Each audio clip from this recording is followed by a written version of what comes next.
Hello दोस्तों, स्वागत है हमारे नए वीडियो में।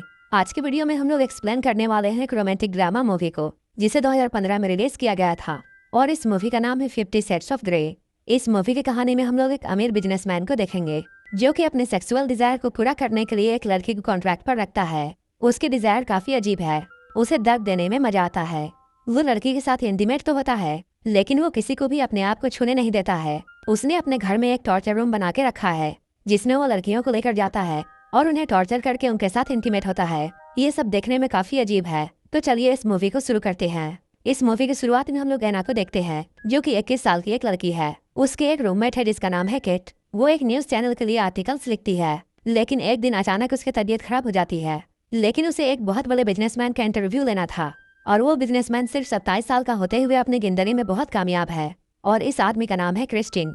केट इंटरव्यू लेने के लिए एना को उसके पास जाने के लिए बोलती है। इसके बाद एना क्रिस्टिन के ऑफिस पहुंचती है।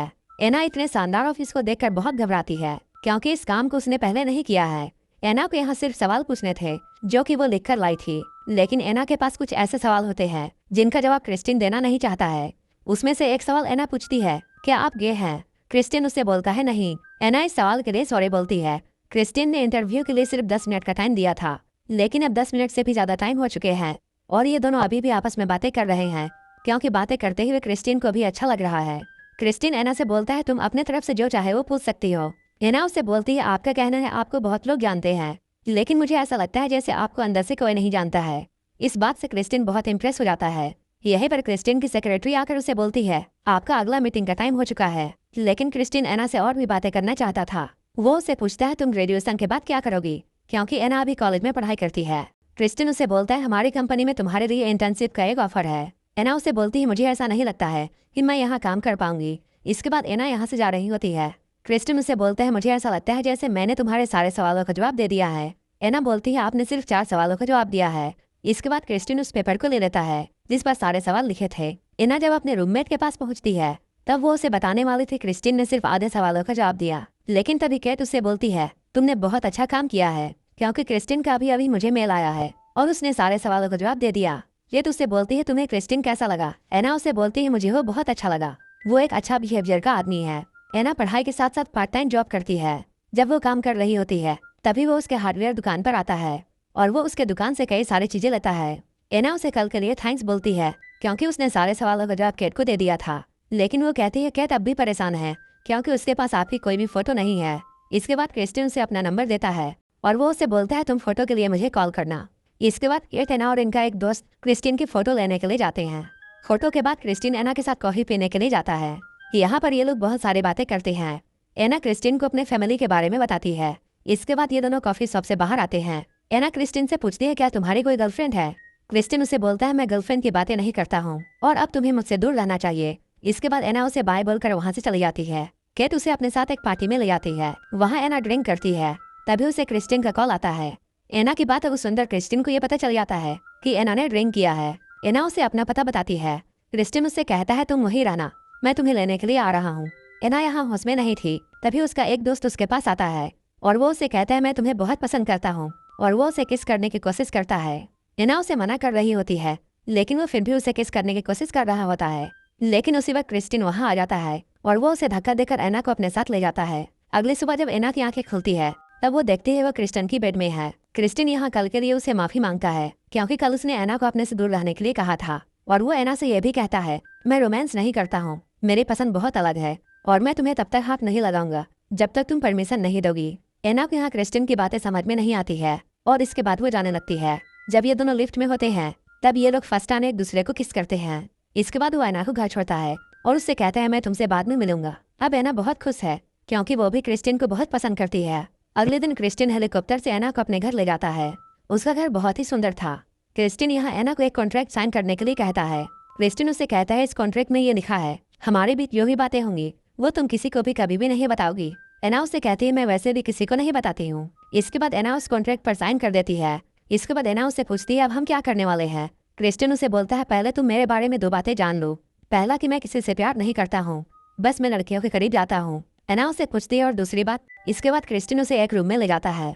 उस रूम में ऐसे बहुत से टॉयज थे जो कि इंटीमेट होने के वक्त प्लेजर देते थे। क्रिस्टिन उसे बोलता है अब तुम्हें मेरी सारी बातें माननी होगी। एना उसे बोलती है मैं तुम्हारी बातें क्यों मानूं। क्रिस्टिन उसे बोलता है अगर तुम मुझे खुश करोगी तब मैं तुम्हें इनाम दूंगा। एना पूछती है अगर मैं तुम्हें खुश नहीं कर पाई तो। क्रिस्टिन बोलता है तब तुम्हें सजा दूंगा। इसके बाद क्रिस्टिन उसे उसका रूम दिखाता है और कहता है अगर हम दोनों के बीच में सब कुछ सही रहा तब यह तुम्हारा कमरा होगा। एना बोलती है क्या हम दोनों यहीं सोएंगे। क्रिस्टिन कहता है मैं कभी भी किसी के साथ नहीं सोता हूँ। क्रिस्टिन बोलता है कुछ भी करने से पहले तुम्हें एक और कॉन्ट्रैक्ट मेरे साथ साइन करना होगा और उस कॉन्ट्रैक्ट में बहुत सारी शर्तें हैं। अगर तुम्हें सारी शर्तें मंजूर हैं तभी हमारे बीच कुछ होगा। एना उससे कहती है मैं कभी भी किसी लड़के के साथ फिजिकल नहीं हुई हूँ। ये सुनकर क्रिस्टिन बहुत खुश होता है और पहली बार इन दोनों के बीच में फिजिकल रिलेशनशिप बनता है और ये दोनों एक दूसरे के साथ इंटीमेट होते हैं। जब सुबह होती है तब फिर से ये दोनों एक दूसरे के बहुत क्लोज आ जाते हैं। सुबह में क्रिस्टिन की मॉम उससे मिलने के लिए आती है। वो जब क्रिस्टिन को एना के साथ देखती है तब वो बहुत खुश होती है क्योंकि इससे पहले उसने क्रिस्टिन को किसी लड़के के साथ नहीं देखा था। क्योंकि उसकी माँ को ऐसा लगता था जैसे क्रिस्टिन होमोसेक्सुअल है क्योंकि बाहर वाले लोग ऐसे ही बातें किया करते थे। इसके बाद क्रिस्टिन की मॉम एना को अपने घर में आने के लिए इनवाइट करती है। क्रिस्टिन के मॉम के जाने के बाद एना उन सारी शर्तों को मानने से इनकार कर देती है क्योंकि वो क्रिस्टिन के सामने आत्मसमर्पण नहीं करना चाहती है। इसके बाद क्रिस्टिन से उसका घर छोड़ने के लिए जाता है। जाते हुए क्रिस्टिन एना को वो कॉन्ट्रैक्ट देता है जिसके बारे में वो रात में बात कर रहा था। क्रिस्टिन उसे इसे पढ़ने के लिए कहता है। एना उसे लेकर वहाँ से चली जाती है। क्रिस्टिन एना को बहुत सारे गिफ्ट भेजता है क्योंकि वो चाहता था एना उसकी बात मान जाए। इसके बाद एना अकेले में उस कॉन्ट्रैक्ट को पढ़ती है जिसमें यह लिखा होता है अगर वो इस कॉन्ट्रैक्ट में साइन करती है तब वो किसी के साथ भी फिजिकली नहीं हो सकती है और जब भी वो क्रिस्टिन के साथ इंटीमेट होगी तब वो क्रिस्टिन को सर या मिस्टर ग्रे कहकर पुकारेगी। उस कॉन्ट्रैक्ट में ऐसे बहुत सारे अजीब अजीब चीजें लिखी होती हैं। इन सारे शर्तों को पढ़ने के बाद एना ये डिसाइड करती है कि वो क्रिस्टिन की बात नहीं मानेगी और अब वो उसे दूर हो जाएगी। उसे इस रिश्ते में कहीं भी प्यार दिखाई नहीं देता है। ये सिर्फ एक फिजिकल रिश्ता होगा और इससे ज्यादा कुछ भी नहीं। इसके बाद एना क्रिस्टिन को एक मैसेज लिखती है it was nice knowing you. Message को पढ़ने के बाद क्रिस्टिन रात में एना के घर में पहुंच जाता है। वो इस वक्त घर में अकेली होती है और फिर से इन दोनों के बीच में फिजिकल रिश्ता बनता है। एना क्रिस्टिन को बहुत प्यार करती है लेकिन क्रिस्टिन की शर्तें उसे मंजूर नहीं थी और यही वजह से उसने अब तक कॉन्ट्रैक्ट पर साइन नहीं किया है। इंटीमेट होने के बाद एना क्रिस्टिन से कहती है आज रात तुम यहीं सो जाओ। तब क्रिस्टिन उठकर ये बोलता है मैंने तुमसे कहा था ना मैं किसी के साथ भी नहीं सोता हूँ। क्रिस्टिन किसी के साथ भी फिजिकल रिश्ता बना लेता है लेकिन वो कभी भी किसी के साथ नहीं सोता है। ये उसका नियम है। इसके बाद क्रिस्टिन यहाँ से चला जाता है। इन दोनों के बीच में मेल में बातें होती हैं जहाँ एना क्रिस्टिन से ये बोलती है मैं तुम्हारी शर्तों को मानने के लिए तैयार हूँ लेकिन इस कॉन्ट्रैक्ट को साइन करने से पहले मैं तुम्हारे साथ एक ऑफिशियल मीटिंग करना चाहती हूँ। इसके बाद इन दोनों के बीच में एक मीटिंग होती है और यहाँ पर ये दोनों बैठकर उन सारे पॉइंट्स को डिस्कस करते हैं जो कि उस कॉन्ट्रैक्ट में लिखे होते हैं। यहाँ एना उन सारे पॉइंट्स को हटवा देती है जो कि उसे दर्द देने वाले होते हैं। क्रिस्टिन भी एना की बातों को मानते हुए बहुत से शर्तों को हटा देता है लेकिन अभी भी एना इस कॉन्ट्रैक्ट पर साइन नहीं करती है।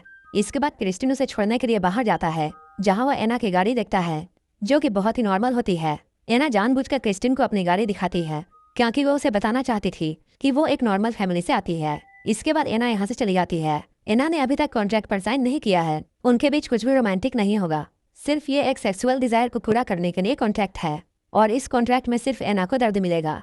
एना अब काफी दिनों से क्रिस्टिन से नहीं मिली है। इधर एना के कॉलेज में ग्रेजुएशन वाला दिन आता है। वहाँ क्रिस्टिन को गेस्ट के तौर पर बुलाया गया था।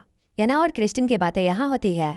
इसके बाद क्रिस्टिन एना को एक बहुत खूबसूरत कार गिफ्ट करता है लेकिन एना इस कार को लेना नहीं चाहती है। क्रिस्टिन एना के पुरानी गाड़ी को भी खवा देता है और उसे नई कार गिफ्ट में देता है लेकिन अभी भी एना क्रिस्टिन के बिहेवियर से बहुत परेशान थी। तभी उसके मॉम का कॉल उसके पास आता है। उसके परेशानी को देखकर उसकी मॉम उसे अपने पास बुलाती है। क्रिस्टिन भी वहाँ पहुँच जाता है। इसके बाद ये दोनों एक सेपरेट जगह पर मिलते हैं और ये दोनों फिर से इंटीमेट होते हैं लेकिन इस बार कुछ अलग था। इस बार ये दोनों इस तरह से इंटीमेट हो रहे थे जैसा क्रिस्टिन चाहता था। वो प्लेजर देने के लिए अपने रूम में रखे टॉयज का इस्तेमाल करता है लेकिन वो एना के लिए ज्यादा पेनफुल नहीं था। एना को ज्यादा दर्द नहीं होता है और एना को अच्छा लगता है। अगले दिन क्रिस्टिन एना को अपने फैमिली से मिलवाने के लिए ले जाता है। इसके बाद ये दोनों अकेले में मिलते हैं। क्रिस्टिन एना से बोलता है तुम मेरी हो। वहीं पर एना क्रिस्टिन से पूछती है तुम मुझे समझ में नहीं आते हो और आखिर क्यों तुम मेरे साथ नहीं सोते हो और तुम अपने आप को मुझे छूने क्यों नहीं देते हो। मैं तुमसे प्यार करना चाहती हूँ, तुम्हें छूना चाहती हूँ। जब भी ये दोनों इंटीमेट होते थे क्रिस्टिन उसे अपने आप को छूने नहीं देता था और वो एना के हाथों को बांध देता था लेकिन एना क्रिस्टिन को छूना चाहती थी और वो उसके साथ प्यार करना चाहती थी। क्रिस्टिन के बॉडी में जलने के भी बहुत से निशान हैं। इधर एना की ग्रेजुएशन कंप्लीट हो चुकी है और वो सिएटल छोड़कर हमेशा के लिए जॉर्जिया जा रही है जहाँ उसकी मॉम रहती है। वो अपनी मॉम से मिलती है। यहाँ एना क्रिस्टिन को बहुत मिस करती है। इधर क्रिस्टिन भी एना को मिस कर रहा होता है। इसके बाद वो उसे मिलने के लिए जॉर्जिया पहुंच जाता है। ये दोनों यहाँ एक साथ बहुत अच्छा टाइम गुजारते हैं और बहुत मौज मस्ती करते हैं। इसके बाद क्रिस्टिन एना को अपने प्राइवेट प्लेन से सैर कराता है लेकिन तभी क्रिस्टिन के पास उसके ऑफिस से एक कॉल आता है और उसे जॉर्जिया से सिएटल वापस आना पड़ता है। लेकिन अगले दिन एना भी क्रिस्टिन से मिलने के लिए यहाँ आ जाती है। एना बताती है वो उसे बहुत प्यार करती है। क्रिस्टिन भी उसे बहुत प्यार करता था, लेकिन वो उसे बताना नहीं चाहता था। और यहाँ फिर से ये दोनों इंटीमेट होते हैं और फिर से ये सब उसी तरह होता है जिस तरह क्रिस्टिन चाहता था। वो एना को अपने आप को टच नहीं करने देता है। एना उसे पूछती है तुम खुद को मुझे छूने क्यों नहीं देते हो। एना उसे कहती है मैंने उस कॉन्ट्रैक्ट को साइन नहीं किया है, इसलिए तुम मेरे साथ ऐसा कर रहे हो।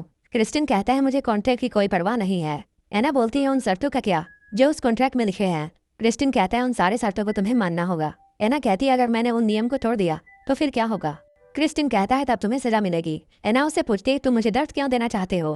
क्रिस्टिन बोलता है मैं ऐसा ही हूँ। इसके बाद एना उसके पास आती है और उसके सामने आत्मसमर्पण कर देती है और वो कहती है मैं देखना चाहती हूँ तुम मुझे सजा कैसे देते हो।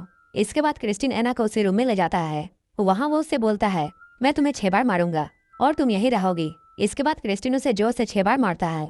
एना को इससे बहुत दर्द होता है। जब एना की सजा खत्म होती है तब क्रिस्टिन उसके पास आना चाहता है, लेकिन एना उसे मना कर देती है। वो कहती है तुम्हें मुझे दर्द देने में अच्छा लगता है। क्रिस्टिन के पास एना के इन सवालों का जवाब नहीं था। रात में जब एना सो रही होती है तब क्रिस्टिन उसके पास आता है। एना क्रिस्टिन से बोलती है तुम आगे से ऐसा कभी नहीं करोगे। एना रोते हुए उससे बोलती है मुझे तुमसे प्यार हो गया है। क्रिस्टिन कहता है तुम ऐसा नहीं कर सकती हो। इसके बाद एना गुस्से से क्रिस्टिन को यहाँ से जाने के लिए बोलती है। अगली सुबह एना अपने घर जा रही होती है और वो अपनी पुरानी वाली कार वापस मांगती है। क्रिस्टिन उसे बोलता है उसने उसकी कार बिकवा दी है। एना उससे कहती है उसके जितने भी पैसे मिले मुझे वो पैसे चाहिए, क्योंकि मैं तुम्हारी कार तुम्हें वापस कर रही हूँ। इसके बाद एना यहाँ से जाने लगती है। क्रिस्टिन उसके पास आने की कोशिश करता है, लेकिन एना उसे मना कर देती है और ये दोनों अलग हो जाते हैं। अब ये दोनों एक दूसरे को बहुत मिस करते हैं। हो सकता है ये दोनों फिर से एक हो जाएं। ये हम इस मूवी के अगले पार्ट में देखेंगे। अगर आपको ये कहानी अच्छी लगी हो तो एक लाइक जरूर कर देना। आगे की कहानी हम इस मूवी के अगले पार्ट में देखेंगे और ऐसे ही मूवीज के लिए मेरे चैनल को जरूर सब्सक्राइब कर लेना। तो मिलते हैं हमारे नेक्स्ट वीडियो में।